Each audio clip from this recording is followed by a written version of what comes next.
भाई कानचन बरसे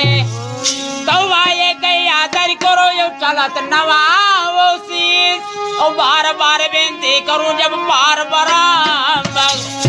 एक बार बोलो सच्चिदानंद भगवान के वृंदावन बिहारी लाल के काट होके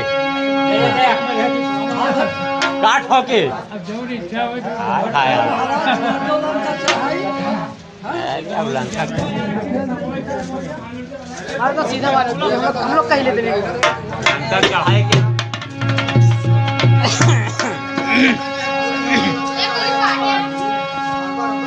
हाँ हाँ तो हम मोरे दैवा अरे पावा ना चाल है गोरा वैया या नांदा हजियरा वही गया या नांदा हजियरा होई गाये हो पावा ना चाल है गोरा वैया या नांदा हजियरा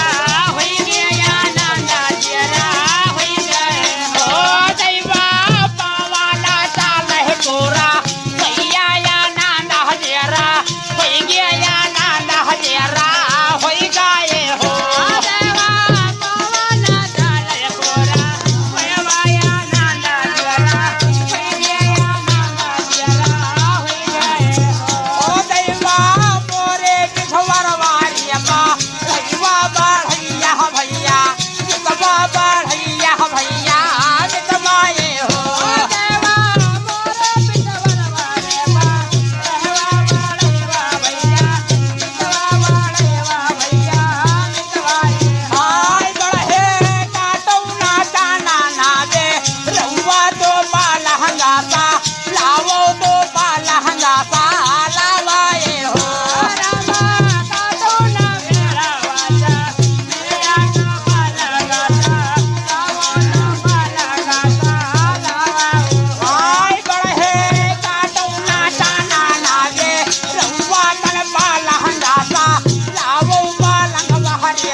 सखियन से कौन सखे मेजबानी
बोल बच्चा और एक बोल और